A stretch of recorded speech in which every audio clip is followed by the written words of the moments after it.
Okay, we want to graphically represent this data here of student averages. There's many ways we can do it. You always want to simplify to make data easier to understand. So what I want to do is I want to make a chart that shows what percent of the students are below average, above average, and average. So what I want to do first is sort the data so I can then label it based on the average score. So I select my data. And let's sort it from smallest to largest based on average. Okay. Now let's say anything 60 or below is below average. So I'm going to label these below average. I could do this with a formula, but there's not that much data, so I'm just going to do it this way. And let's say average is 60 to 79, and above average is 81 to 93. And now this is what I want to graph instead of graphing each individual score, because it'll be easier to convey information about this group of students since I've summarized it. So to get the data I'm going to graph, I need to make a little table that's going to have the labels of the categories that I'm graphing. So below average, average, and above average are my three categories. And now I need to write a formula that's going to count those for me. And I could count them myself, but you always want to use a formula if you can, so that if the data changes, everything will just automatically change. And also, formulas don't make the kind of mistakes that humans make. So let's write a formula. Equals, we want to count if this data, comma, okay, so that's my range, and then I put a comma, and now I put the criteria. And well, you know what I can do? There's two ways to do this. I could write below average, or I could click there because I want to count that word. And this is actually a better way to do it, and I'll show you why. Because now we don't have to write the formula again, we can just pull it down. And the reason this worked, this refers to A24, count if, oh, this is a good chance to warn you about something. Okay, when we pull this down, it's E2 to E21 is this range, and A24 is what we're looking for. When I pulled this down, these go down to E3 to E22. Now we got the right number because we're missing the top cell, and the top cell doesn't have average in it, but this would be dangerous if it could have had average in it. But we are looking at A25. Now what you want to do, we're going to do this over to not have that problem. And see, when we pulled this down, it goes down starting at E4. So we've got, the range shifted down each time.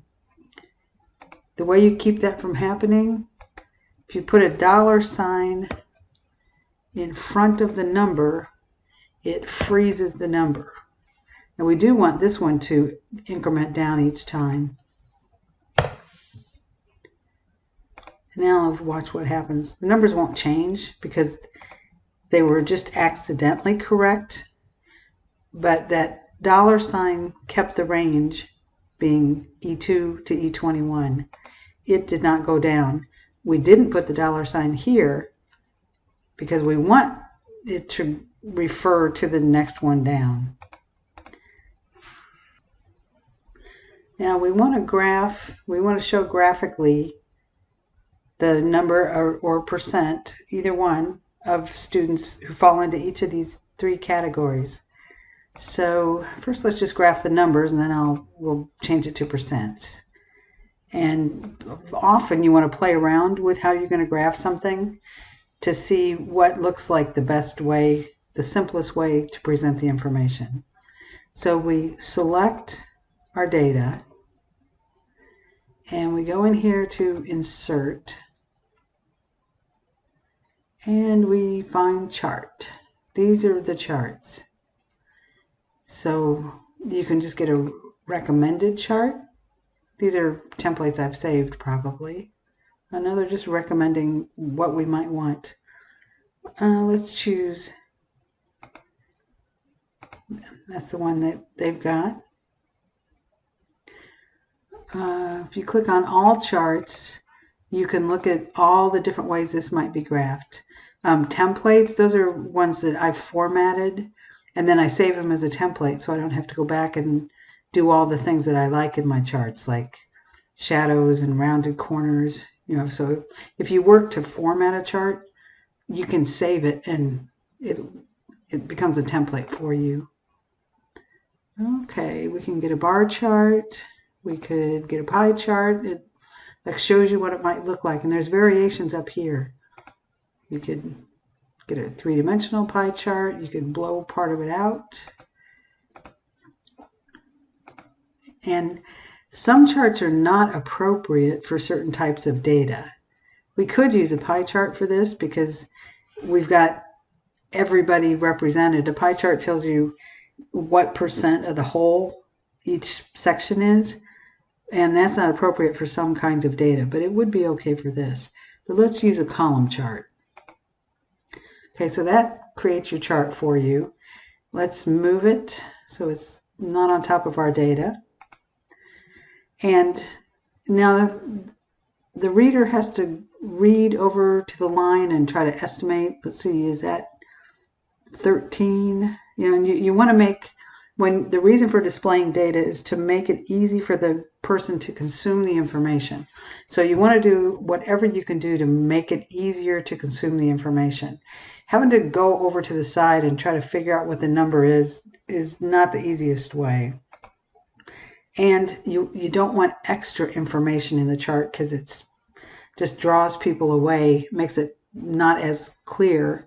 So I take these lines out. You do whatever you want, but I take them out. I take this out. You just select them and then delete. And now we can, up here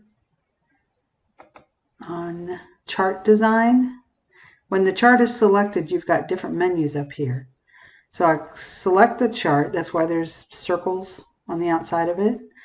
And chart design, and I go over here to add chart element. And I want to add, I want it to give me the numbers above the charts. So let's see.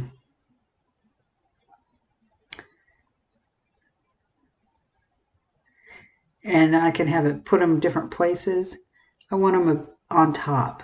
See how they're a call out if you want. Oh, and it labels them. So you could do that. I want just the numbers on the top. So I choose that. We've got they're labeled. The labels come from over here. And when you select a chart, see, when the chart is not selected, you might not remember where the data is for this chart, especially if you're making many charts in one spreadsheet. But when you select the chart, the data that is producing it gets highlighted. And the chart title.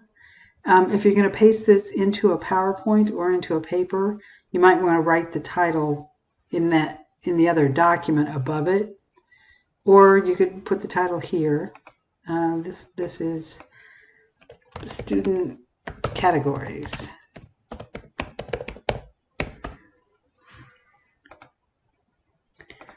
It's not centered, so you can select it and just pull it over.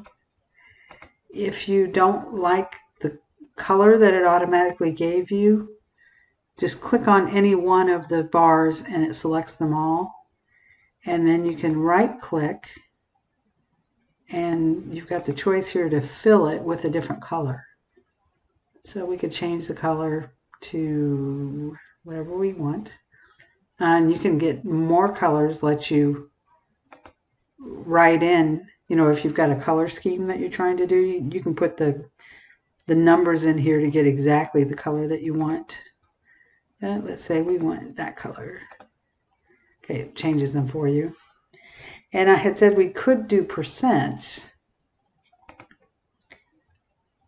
That might be a better way to convey the information. It just depends on what the information is for. Do you want to know that it's for students, or would you rather know what percent of students? But we can calculate the percents by, we write this formula to add, and the formula for adding is sum equals sum of these.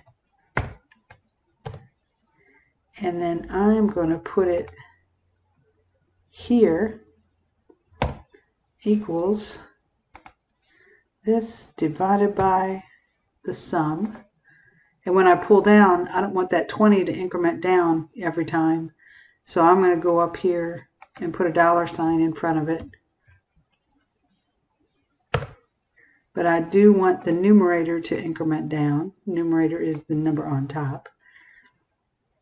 And I want it to look like percents. So I go up here and hit percent. See, it changed it so it looks like percents. I need my labels. And there are other ways to do this. There's other ways to do everything, but I just paste my labels in again. Use this range and insert another chart. Oh, you know what we could do? Let me do this so that you'll know how. I can select this chart, right click on it and say save it as a template. And then I give it a number, or a name, I mean. Let's call it our pink bars. And if you go to a lot of trouble to make a chart look a certain way for a PowerPoint that you're doing, and you want to be consistent, you want them to all look the same way, and you don't want to have to spend 15-20 minutes on each one reformatting it, just get the first one exactly the way you want it, and then make it a template. So this is my pink bar chart. I save it, and now that's a template. So when I select this, I go to recommended charts, all charts, and right there is templates. These are all the templates I've saved. So I can say I want it to be my pink bar template, and then it's already got the numbers above. It's already pink the way I want it, and if you've done other things to it, that would all be saved. And that can save you a lot of time if you're making a lot of different charts. And there's other things you can do with your formatting. You could change each bar to be a different color. When you click once, they all get selected if you click on one of the bars. But if you click a second time, it will just select that one bar. So we can do that, right click on it, and change its color. Because maybe we want below average to be red. We want average to be yellow. And we want above average to be green. And sometimes the different colors, if your audience, if to them this would help them understand the information, red is below average, green is above average. You know, the whole purpose of a chart is to make the data easier to understand.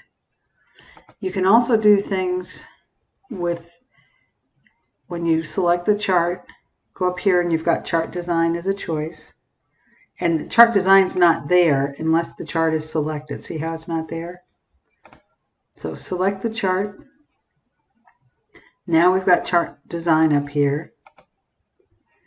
And over here, these are all things that you can do to format the chart the way that you want it. We could do if you want a data table, see it there, it tells us. In this case, it's not adding very much information because the information's up there. Let's see, legend. You could, well, let me take the data label off. What? I want them. What I don't want is that table below it. I don't want the data table. Okay. So we can add a legend if we want. You can put a legend wherever you want it to be. And if you put the legend, in this case, you don't really need a legend, but depending on what your data is, you might. If you've got a legend over here, you don't want the data labeled twice. So select this and delete it. And now you've got your legend there. So there's just a lot of features that you can play with to reformat your chart to make it easier to read. These are design features if you want to get fancy. Fancy's not always good. What you're after is what's the best way to communicate the summary information to your audience. So let me undo the fancy.